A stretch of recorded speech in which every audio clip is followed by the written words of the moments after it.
En este espacio se habla de la propiedad privada, del Estado de Derecho, de la economía de libre mercado. Se habla de principios y funciones de la libertad en todos los ámbitos de la vida nacional. Aquí se habla libertad.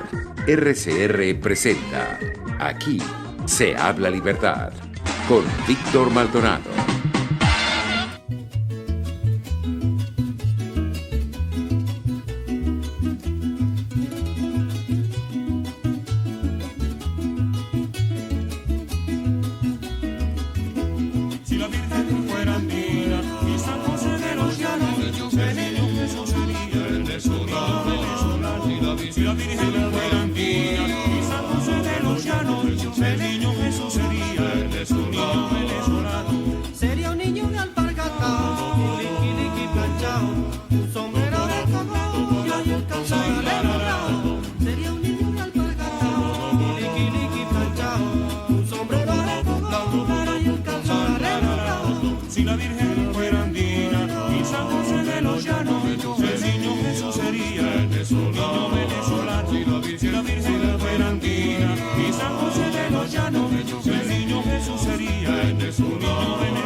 Muy buenos días a todos los que hoy están con nosotros, 7 de diciembre del año 2020, disfrutando del aguinaldo venezolano, tradición por estos tiempos, interpretado maravillosamente por Serenata Guayanesa.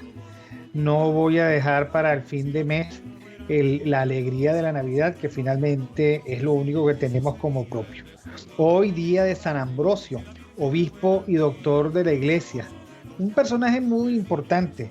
Lo conocerá, por supuesto, mejor Alexander que yo, pero fue un obispo por aclamación, que terminó de privilegiar, digamos, el poder de la iglesia por encima de cualquier otro poder en cerca del año 4.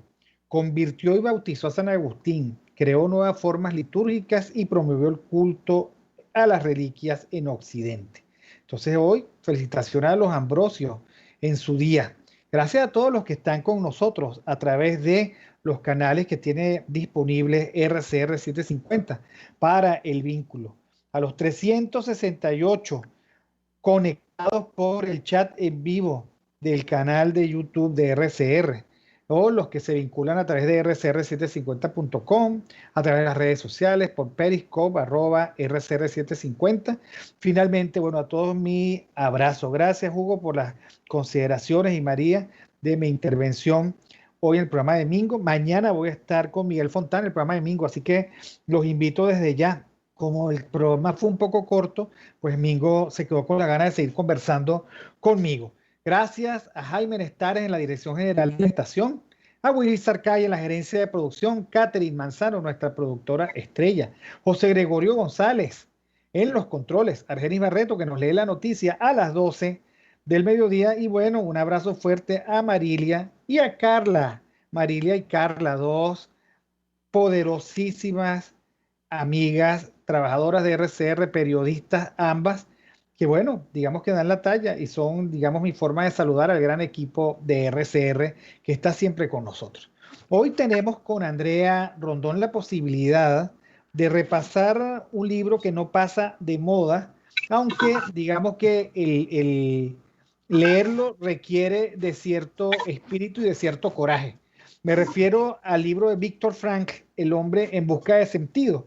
Y quiero simplemente comenzar este programa con una cita de Víctor Frank. A un hombre le pueden robar todo, menos una cosa, la última de las libertades del ser humano, la elección de su propia actitud ante cualquier tipo de circunstancia, la elección del propio camino. Creo que eso, por cierto, lo vimos muy claramente en los sucesos de ayer. Bueno, bienvenida Andrea, ¿cómo estás? Hola, buenos días, Víctor, ¿cómo estás? Sí, quería traer a colación este libro porque, bueno, nuevamente sigo con el taller de autobiográfico de Ricardo No se Ramírez está oyendo Requena. bien, Andrea. Tienes un ruido de fondo, no sé qué pasa. A ver, Aló, ¿me escuchas? ahora sí. Sí, Aló, pero tienes mucho ruido de fondo, mucho. pero estoy... Vamos a intentar hacer de nuevo la llamada. Yo no escucho ruido, Víctor. Sí, escuchó terrible. ¿Cómo estás, Alexander? Buenos días, saludos. Bien, ¿y tú? Buenos días. Muy, muy bien, se me había olvidado saludarte. Cosas de la recuperación. Este, Tú, por supuesto, conoces el libro, ¿no? El hombre en busca de sentido. Sí, sí, muy, muy trabajado en su tiempo y en la universidad lo jalamos bastante. Era el libro de cabecera.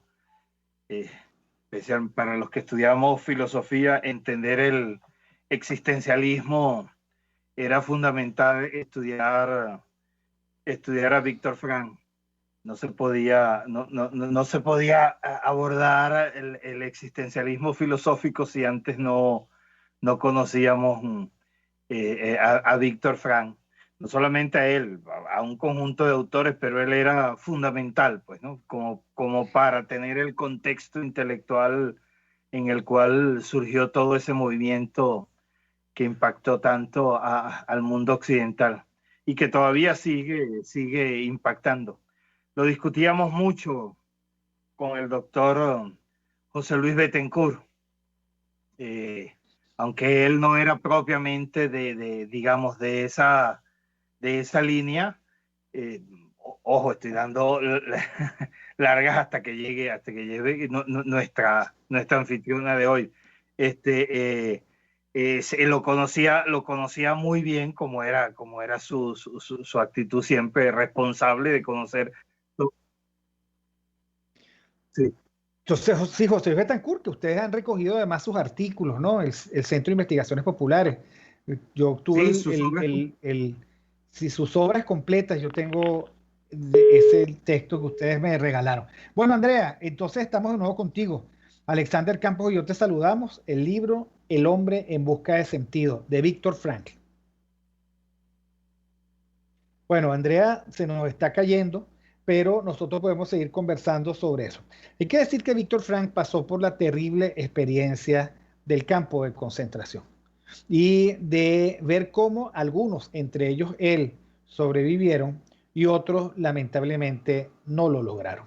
Por supuesto, hace poco, Alexander, yo estaba leyendo y estoy leyendo algo de Edith Stein, esa judía convertida al catolicismo, ahora que cumplió votos de monja carmelita, y Sí. que también pasó por la circunstancia de haber sido en Holanda detenida y exterminada en el campo de concentración.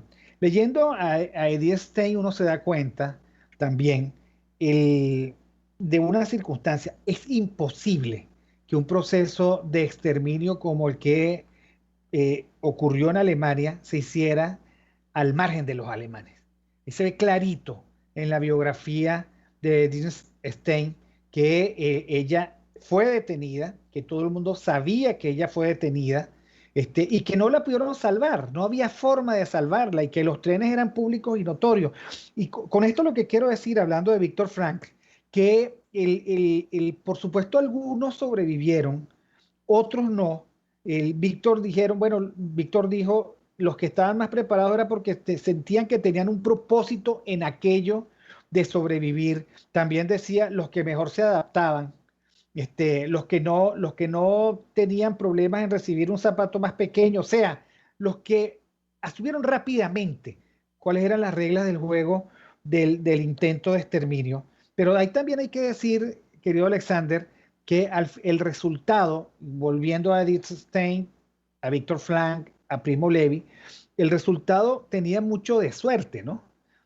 No era que me leía Víctor Frank, entré al campo de concentración, por supuesto, estoy haciendo una parodia, y sobreviví gracias a la lectura de Víctor. Era imposible. En primer lugar, porque él escribió después, eso está claro. Pero digamos, había un gran monto de suerte, el que combinado con la capacidad, con la versatilidad de algunos, pues provocó que algunos efectivamente pudieran sobrevivir. Víctor después parece que se suicida, ¿no? Para colmo. Igual que Primo Levi. Igual que Primo Levi, sí, sí. No soportaron el terror vivido, no soportaron. Y esto, por cierto, Y me eso recuerda. que de las reflexiones más profundas sobre esto están las de ellos. Pero la experiencia fue tan dura, tan traumática que sencillamente no lo soportaron. Pero yo creo que, por ejemplo, en el caso de Primo Levi, ni siquiera es en su condición de sujeto, sino el sufrimiento más bien como pueblo fue lo que no pudo soportar. Es decir, el tratar porque fíjate, el hombre en busca del sentido, busca de sentido, no del sentido, en el sentido, a ver, no un sentido, sino de sentido, es en dónde está. Toda esa generación produce una de las reflexiones más importantes, a mi entender, digamos, no solamente del siglo XX, sino de la modernidad. Porque es que nosotros no entendemos qué fue para la modernidad la Segunda Guerra Mundial. La primera fue espantosa porque la primera fue masas inmensas de hombres matándose de cuerpo a cuerpo.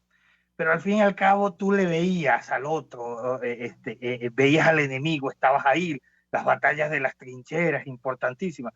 Pero la Segunda Guerra Mundial, a mi entender, hizo entender a la humanidad que el hombre era capaz de eliminarse a sí mismo.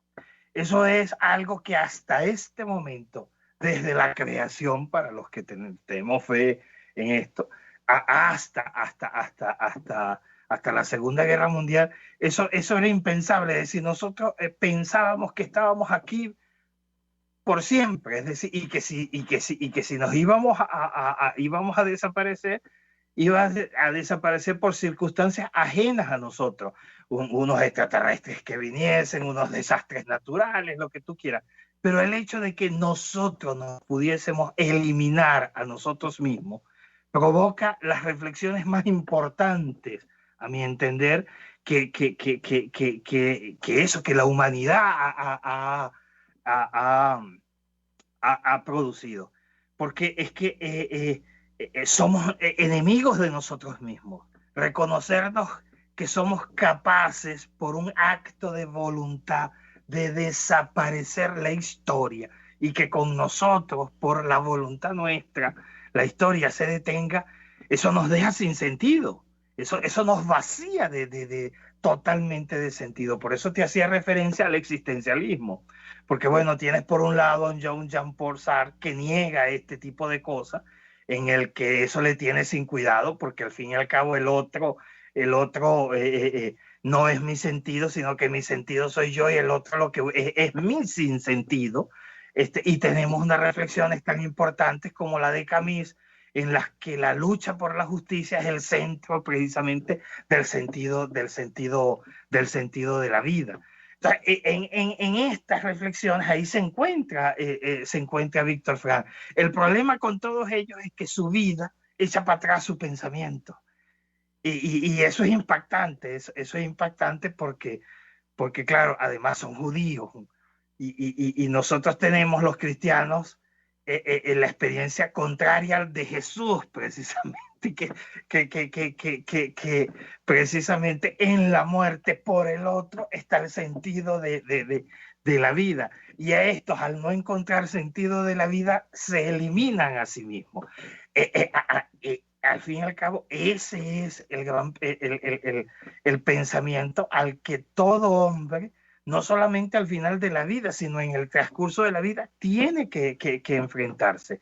Ojo, y no solamente todo hombre, sino tal como nosotros lo estamos viviendo en este momento en Venezuela, todo pueblo tiene esa reflexión delante de sí, y nosotros estamos en eso. Es decir, estamos viviendo un proceso en el cual precisamente nos están vaciando de significación. Nos están eliminando nuestras propias anclas de significado. ¿Dónde encontrarlas entonces? ¿Dónde ubicarnos? Entonces yo creo que esta es una de las reflexiones más importantes que podemos nosotros dar en este momento. Por eso felicito a Andrea. Porque, sí, claro, lamentablemente Andrea no se puede conectar, la conexión está muy pésima. Catherine está tratando. Si en algún momento se puede incorporar, pues la incorporaremos. Pero me sí, sí, parece ojalá. interesante, querido Alexander, lo siguiente, para ir dando el salto al otro tema.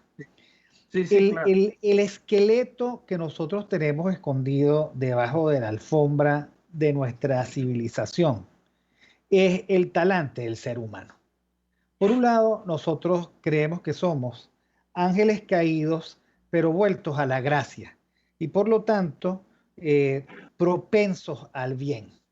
Pero por el otro, nosotros tenemos y hemos visto que el hombre es capaz de todo, de exterminarte, de cosificarte primero, como lo plantea Primo Levi y Víctor Frank. A mí, por ejemplo, yo no he podido, con facilidad no pude nunca pasar de las primeras páginas del tríptico de Auschwitz de Primo Levi, porque es cuando cuenta que lo detienen y le caen a golpes, a culatazos en la estación del tren, y en ese momento él dice, yo caí en cuenta que nosotros para ellos no éramos humanos, éramos una cosa. Y también caí en cuenta que el esfuerzo fundamental de todo totalitarismo es deshacerte de tu dignidad, porque siendo cosa te puede eliminar. Ahora, ese que estaba dando culatazos era hijo de Occidente, ¿ok? Era probablemente o alemán o italiano. También podía ser judío, que fue la gran denuncia de Hannah Arendt. Era un ser humano que en lugar de ver en el otro su propósito de redención, veía simplemente de la forma más banal posible el objeto de su trabajo del día, y si había que exterminarlo, lo exterminaban. En el caso, por ejemplo, de Edith Stein, también se ve eso con profundidad. Y era una monjita de un convento, creo que en Holanda, tratando de irse desesperadamente de conseguir visa, ella y su hermana, para irse a Suiza. No lo logra, a pesar de que ella era en sí misma una celebridad, una filósofo y una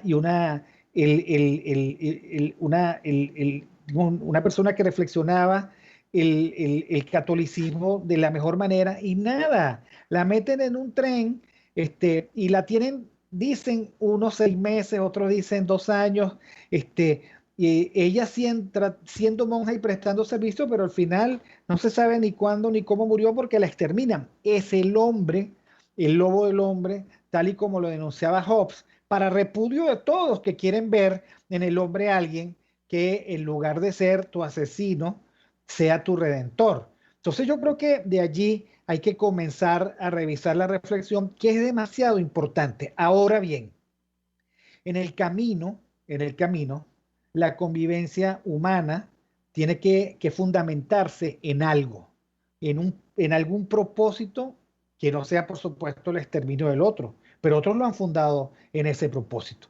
Y viendo lo que ocurre a los venezolanos yo creo que están en este momento, en un momento psicológico muy importante, porque sintiéndose vacíos, o sea, estando en la circunstancia de que no encuentran en el otro que tiene poder, en el otro que dice ser su líder, alguna oportunidad de construir juntos una narrativa de liberación, entonces se han vuelto sobre sí mismos, tratando de buscar en otros flancos y en otras áreas la lógica de su propia supervivencia.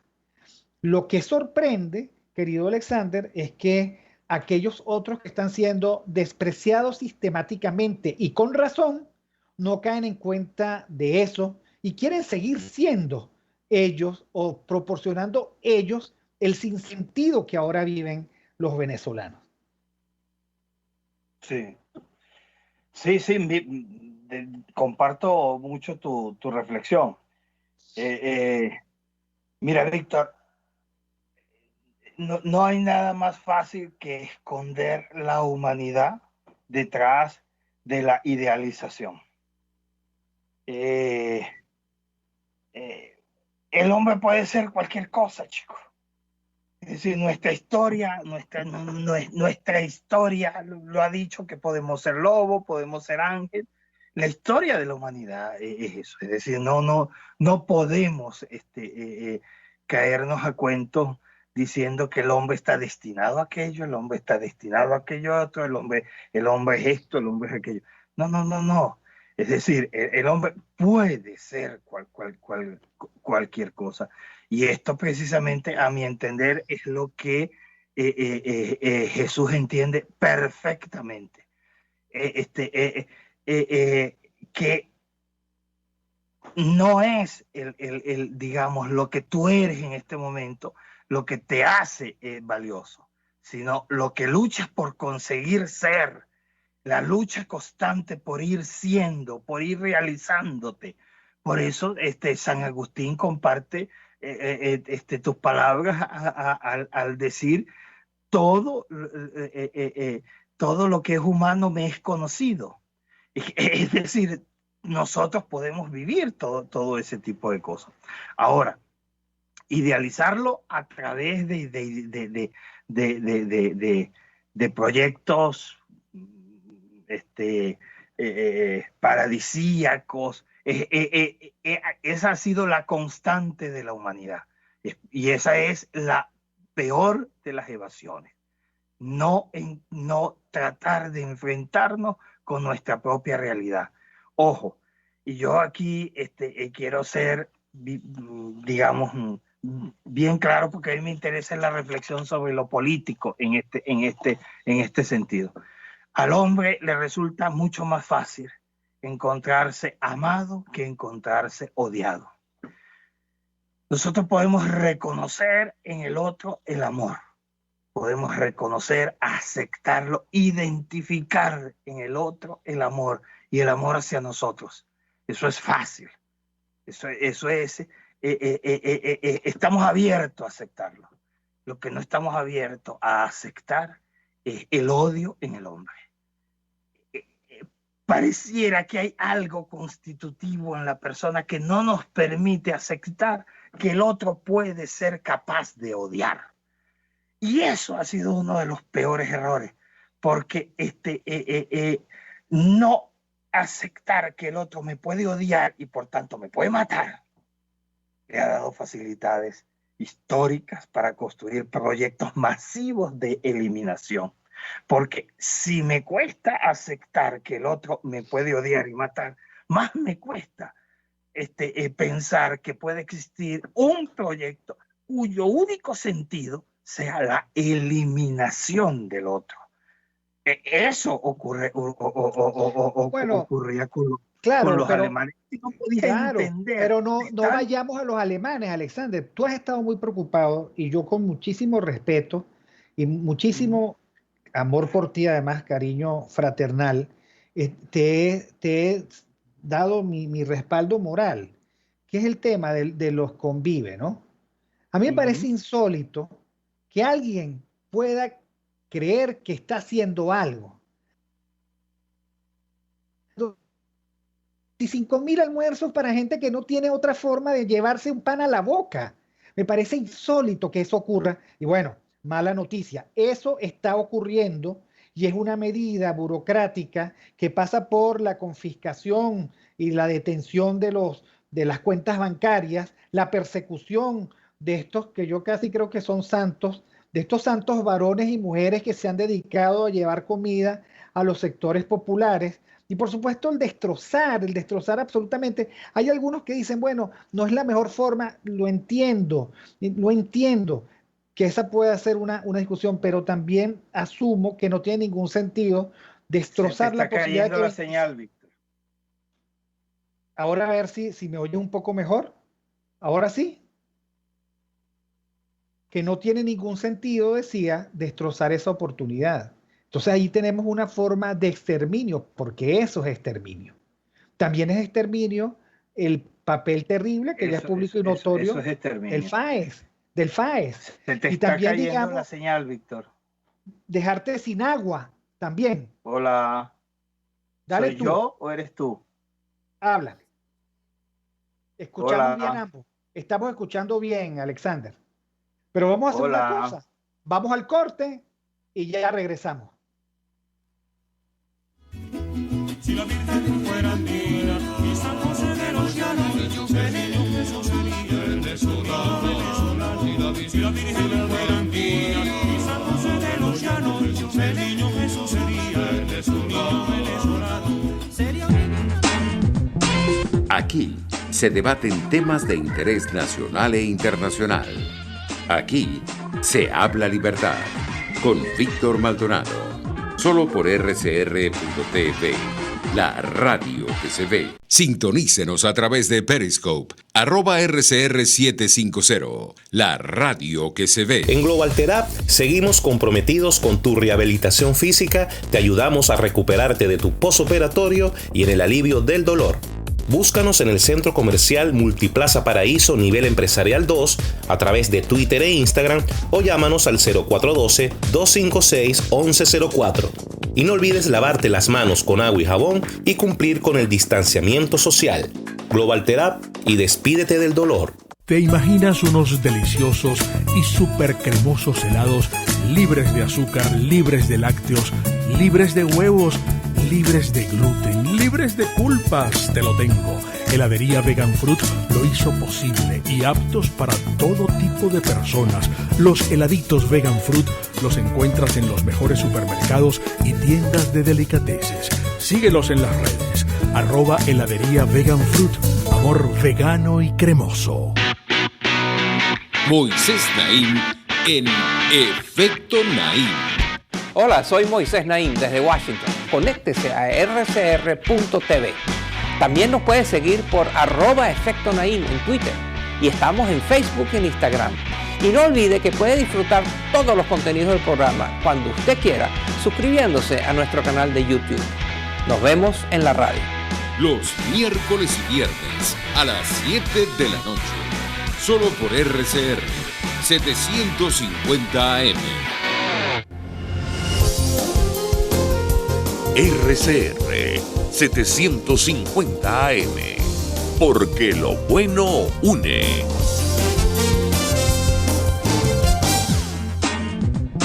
Ideas para alcanzar un país con libertad económica, democracia política y seguridad jurídica. Aquí se habla libertad con Víctor Maldonado. Solo por rcr.tv, la radio que se ve.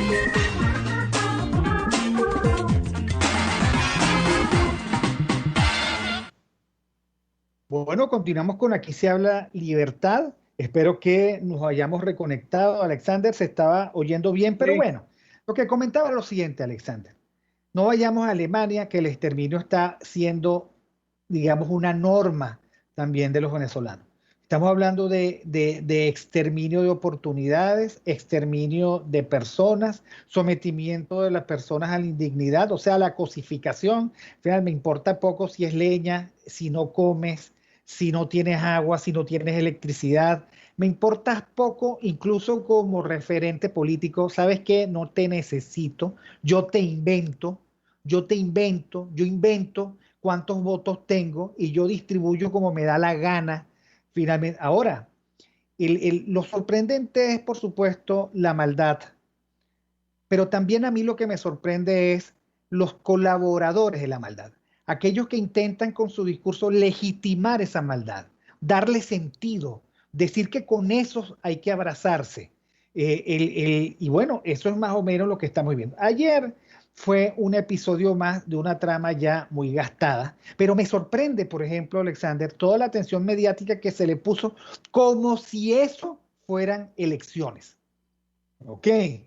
Y hasta la 1 de la mañana la gente esperando como si esos resultados tuviesen algún interés. ¿Ok?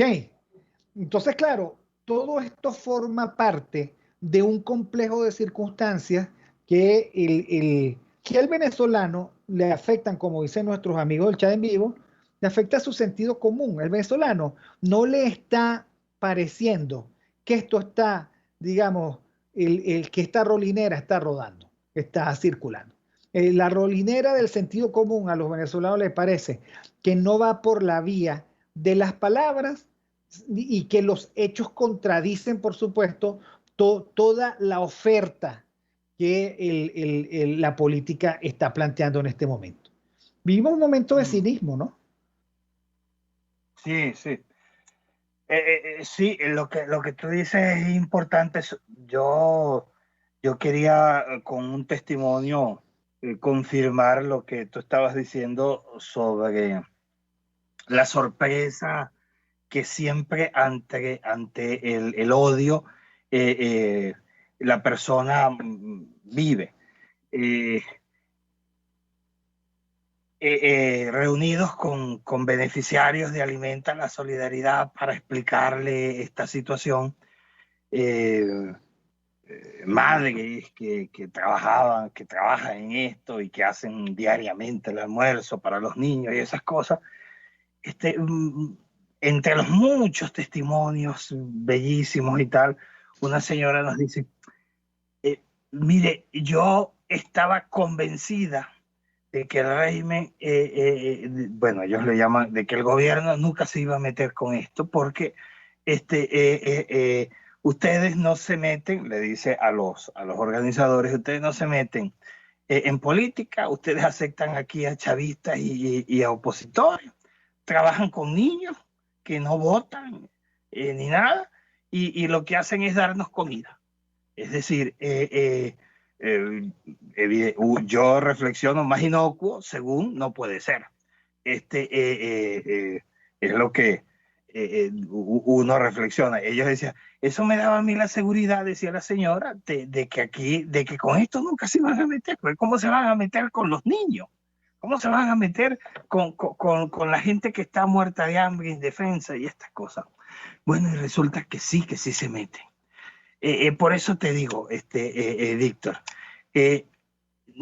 resulta siempre muy difícil reconocer que nos odia y por eso siempre nos agarra el odio, y además el odio cuando se hace sistema nos sorprende más con los brazos abajo, indefensos porque pensamos que no nos pueden atacar. ¿Cómo van a atacar a la democracia si ha sido el sistema que mayor bienestar le ha dado al mundo? ¿Cómo van a atacar la caridad si no tienen ningún interés? ¿Cómo van a atacar la justicia? Esas son las reflexiones que uno se hace. No, manso como paloma, suspicaz como la serpiente. Es decir, siempre pensando que eso es posible. No, el mal no puede. Todas estas experiencias históricas como las que vivió Víctor Frank, Primo Levi, Edith Einstein, tiene que enseñarnos a la humanidad a defendernos del mal. Tiene que enseñarnos a crear estrategias para que no nos agarren con los pantalones abajo, indefensos, creyendo que el bien siempre es una barrera que por sí misma se defiende. No, el bien por sí mismo nunca se defiende. Nunca. Es decir, piensen en alguna experiencia histórica que por ser buena no haya tenido atacantes. No, al contrario, mientras más buena es, más atacantes tiene. Pero nos movemos ilusamente creyendo que la sola existencia de eso es autodefensa. No, siempre hay que estar vigilante. Siempre hay que estar creando las condiciones para que se mantenga, nunca dando una realidad como un supuesto permanente, ni porque esa realidad sea cultural, ni porque esa realidad sea institucional, ni porque esa realidad tenga todo el tiempo que tenga. No, esa realidad siempre va a estar allí. Entonces, creo que no terminamos nunca de aprender, no terminamos nunca de defender, porque además Eso, yo quisiera hacer énfasis en esto.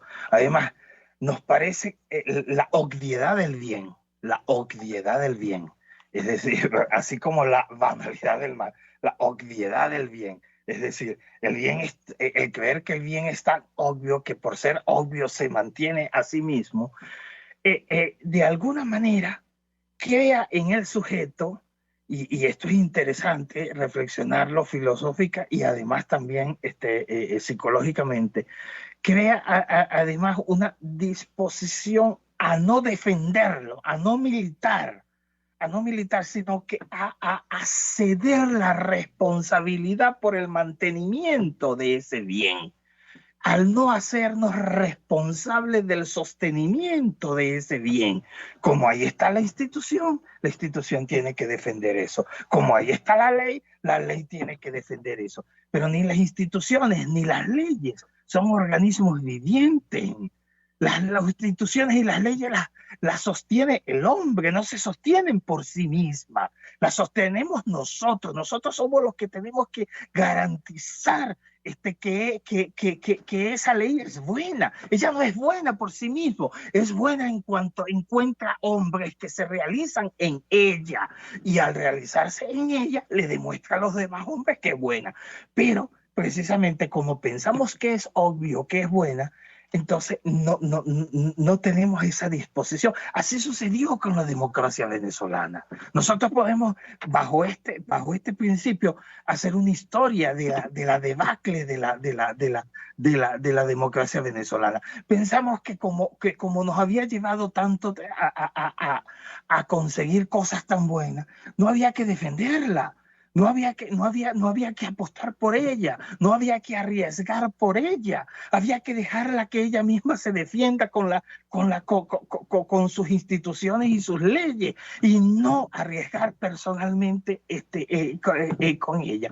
Y resulta que hay momentos en los cuales a algunos hombres nos ha tocado vivir en el que nosotros somos los que garantizamos una ley, en el que nosotros somos los que garantizamos una institución, en la que nosotros garantizamos una historia. Y debemos estar siempre con la cabeza y la atención abierta y dispuesta a saber por dónde nos viene. Esto nos llegaron, nos atacaron desde dentro y no supimos y no estuvimos dispuestos a defenderla con coraje, con disposición.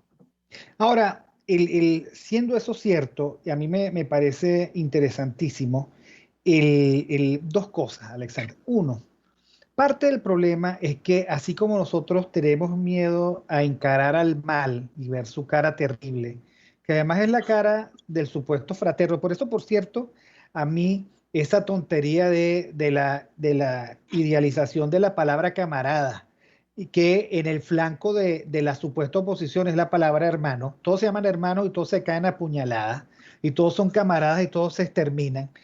A mí eso me parece, digamos, el uso del eufemismo para evitar que se vea la tesitura real de la política y de la realidad. Eso en primer lugar. En segundo lugar, nos ha costado a los venezolanos encarar al otro, a ese que nos quiere hacer daño, y comprender en qué consiste la condición totalitaria y la voracidad totalitaria. O sea, no, los que creen que no hacen política, desde Lorenzo Mendoza en Polar hasta la gente Convive, porque no se meten en política y por considerar a todo el mundo de la misma manera. No por eso dejan de hacer política, hacen política y son por lo tanto objeto de la mala mirada de eso que es la voracidad totalitaria. También me preocupa, porque es la peor parte, la de los apologistas del mal. O sea, todos aquellos cuyo esfuerzo pago o no es darle algún tipo de sentido posible a aquello que no tiene sentido, porque el totalitarismo carece de ese sentido que nosotros quieramos darle a lo humano. Ahora, tú decías, tenemos que prepararnos para esto. ¿Cuáles serían recomendaciones prácticas? ¿Cómo nos preparamos para esto? ¿Cómo nosotros podemos encarar esto sin que nos consigan pantalones abajo como tú lo planteas? sin que siempre seamos los cándidos de la partida? ¿Cómo lo hacemos? Primero, no relativizando, por ejemplo, el lenguaje. No dejar naturalizar a través del lenguaje realidades distintas a las que queremos señalar. Camarada es camarada y hermano es hermano.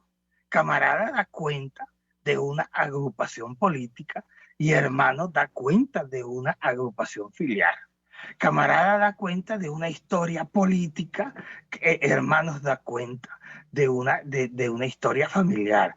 Camaradas da cuenta de una historia de asesinatos, de una historia de muerte en el siglo XX y finales del siglo XIX. Hermanos da cuenta de toda una historia de fraternidad, de toda una historia de apoyo, de toda una historia. No es lo mismo cambiar una cosa por otra.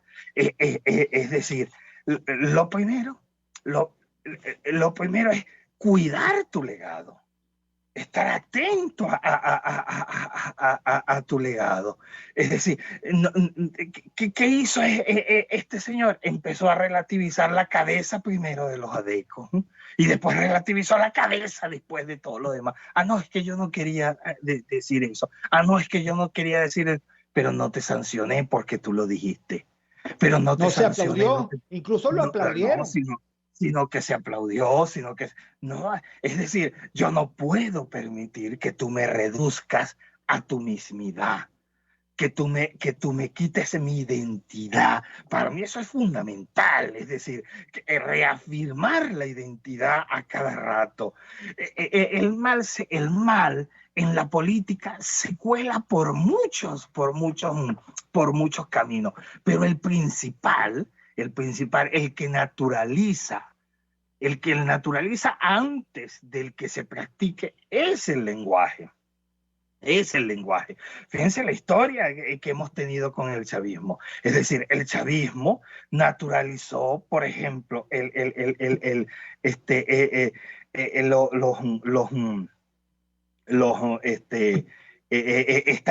economía socialista. Lo fue naturalizando a través de ir metiendo en el lenguaje una práctica. O fíjense, por ejemplo, la experiencia del millardito. Empezó a jugar con el lenguaje, relativizó una ley que blindaba al Banco Central a través del lenguaje. ¿Qué es un millardito? Con el millardito vació lo que estaba realmente diciendo. Bueno, a mí no me engañó, pero dice, engañó al país, dice, tratando de naturalizar una realidad. Entonces, para mí eso es lo primero. Después no dejarse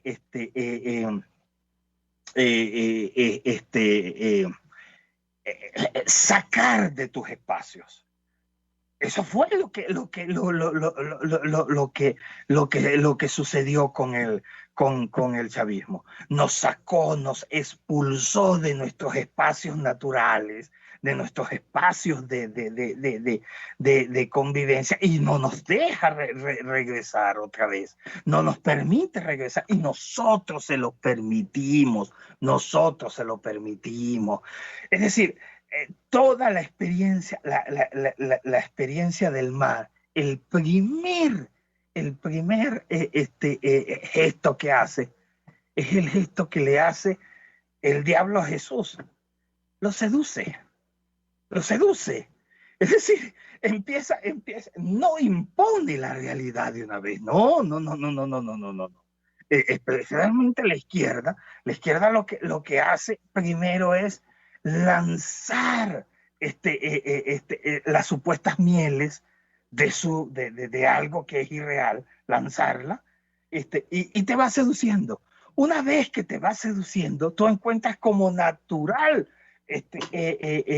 dejar detrás la experiencia histórica rica, que sí además ha producido efectos reales, que sí además ha tenido frutos, que sí ha tenido consecuencias reales.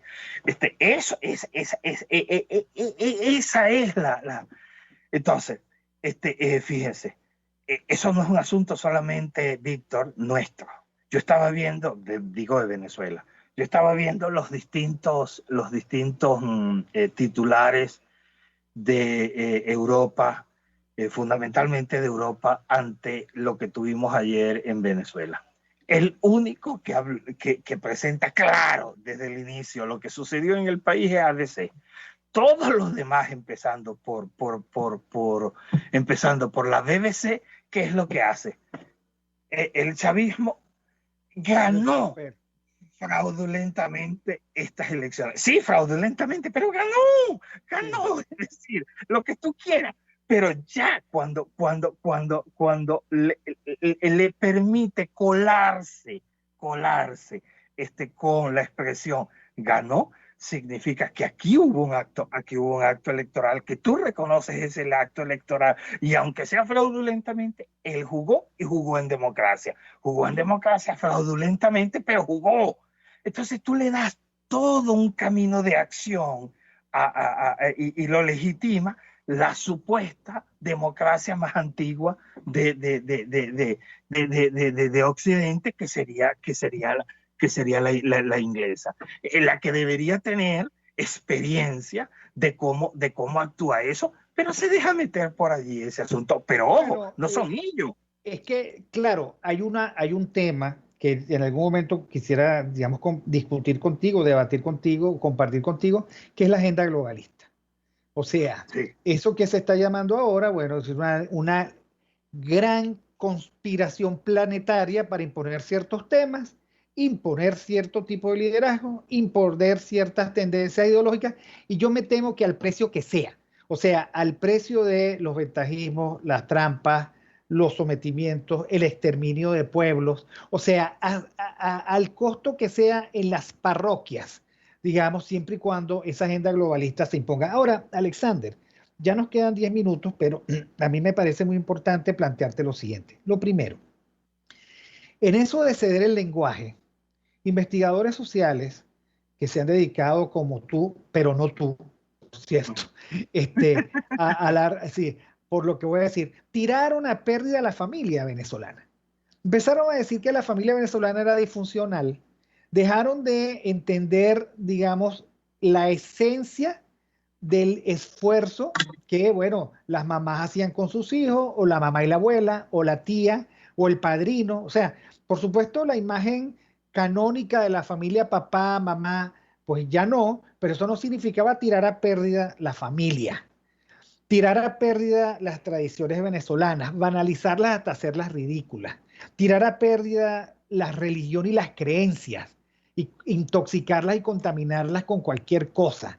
Entonces, tirar a pérdida el sentido de propiedad, cuando algunos dicen, bueno, propietarios son los ricos, y no hacer entender que lo mío también es un atributo de la gente de los sectores populares, que más bien había que garantizar propiedad, no decir que no había propiedad. Entonces, claro, el legado es una especie de destrucción de aquello que efectivamente nos permitía ser contraste en los hechos de la tentación y la seducción populista, caudillesca, que terminó siendo, por supuesto, la construcción de esta comunidad totalitaria, en donde ya nada, digamos, está seguro, ni la familia, ni las creencias, ni las propiedades de nadie, de nada. O sea, ni siquiera te puedes mover porque tú estás restringido por este tema del biopoder, de la forma como te tienen aquí, y probablemente seamos objeto nosotros de chantaje político a la hora de que haya vacuna o medicina para esto. Entonces, así como reparten el pernil a su real saber y entender, pues así repartirán también la posibilidad entre vivir y morir con esto de las vacunas, si es que llegan aquí.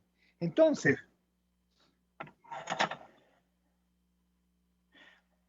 ok. Sí, totalmente de acuerdo contigo, Víctor. Mira, a ver, yo no sé si, bueno, hoy amanecen discutiendo si fue 16, si fue 8 o fue 31 la participación de la gente en lo que vivimos ayer. Y esto tiene que ver con lo que tú me estás diciendo. Yo evidentemente tengo por lo que pude observar con los distintos puntos de observación en todo el país, no solamente en el barrio, sino bueno, toda una plataforma que tenemos nacional de observación. Yo creo que apunta más hacia el 16% y no hacia el 31% que están dando y tal. Ojo, pero sean 16 o sea 31%, el hecho de que el dueño de todo el país te haya dicho a ti, el dueño de todo, porque olvídese, ni siquiera aquí el más rico, el más poderoso puede decir que aquí es dueño de algo. Ni Lorenzo Mendoza, ni el que sea dueño absolutamente de nada, porque cuando le dé la gana a esta gente, olvídese que usted es dueño de algo. Pero que el dueño de todo te diga a ti, si no votas, no comes. Y que a pesar de eso, el 30%, es decir, el 70%, el 80% de la población le diga, métete por donde mejor te quepa esa comida, que yo no voy a votar. Eso para mí fue lo que ganó ayer. Eso fue para mí lo que ganó ayer. Y eso es lo que me da a mí la medida de las posibilidades políticas de este país. En eso me anclo yo y no me va a sacar nadie. En esa actitud, en esa rebeldía que a lo mejor no tiene otra expresión política que la abstención. Y lamentablemente a lo mejor no tiene otra expresión política que esa abstención. Pero para mí es grande, porque el hecho de que ese 80%, que la mayoría está hambriento, no es que tiene otra posibilidad, sino que está hambriento, que no tiene otra cosa, y a pesar de eso se haya negado a ir. Eso nos dice la profundidad de los valores democráticos, la profundidad de la dignidad en el país, porque son, caramba, yo quiero que el público se siente a meditar como ayer, cuando le estaban tocando los jefes de calle a la gente, dice, mira, anda a votar. Y a una madre que se había negado a votar y tiene a los hijos muertos de hambre ahí, y se recuerda lo que dice Diosdado, el que no vota no come, y a pesar de eso esa mujer no salió. Tú no le vas a reconocer que hay una fuerza política allí, que hay una fuerza moral. Por el amor de Dios, no seas mezquino, no sabes con quién estás tratando. Que otra cosa es que tú no sepas cómo motorizar políticamente eso. Eso es otra cosa. Eso es otra cosa. Pero parte de ese reconocimiento,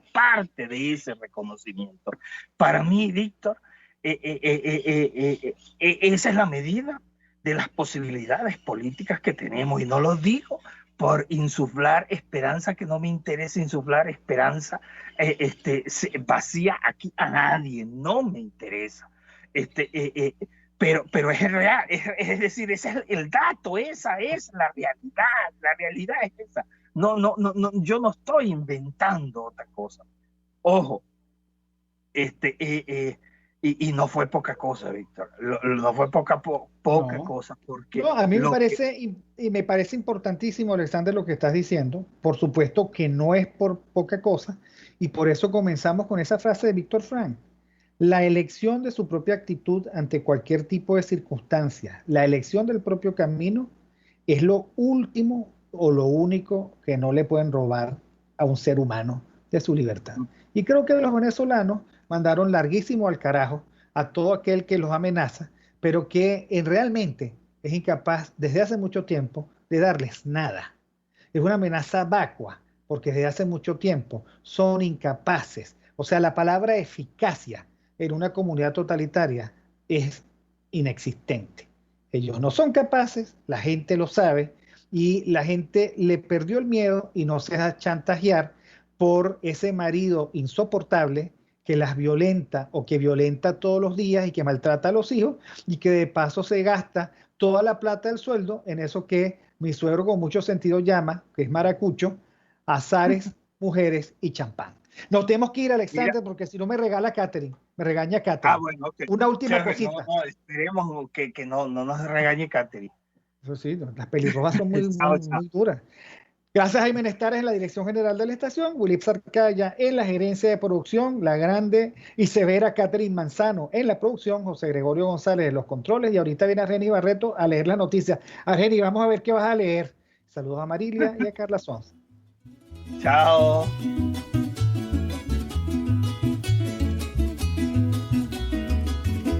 Si la Virgen fuera andina y San José de los Llanos, el niño venezolano.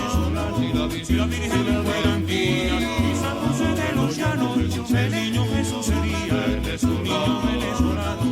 Sería un niño de alpargatao, liqui planchao, un sombrero de cagao y el calzón arreglado. Sería un niño de alpargatao, liqui planchao, un sombrero de cagao y el calzón arreglado. Si la Virgen fuera andina y San José de los Llanos, el niño Jesús sería un niño venezolano.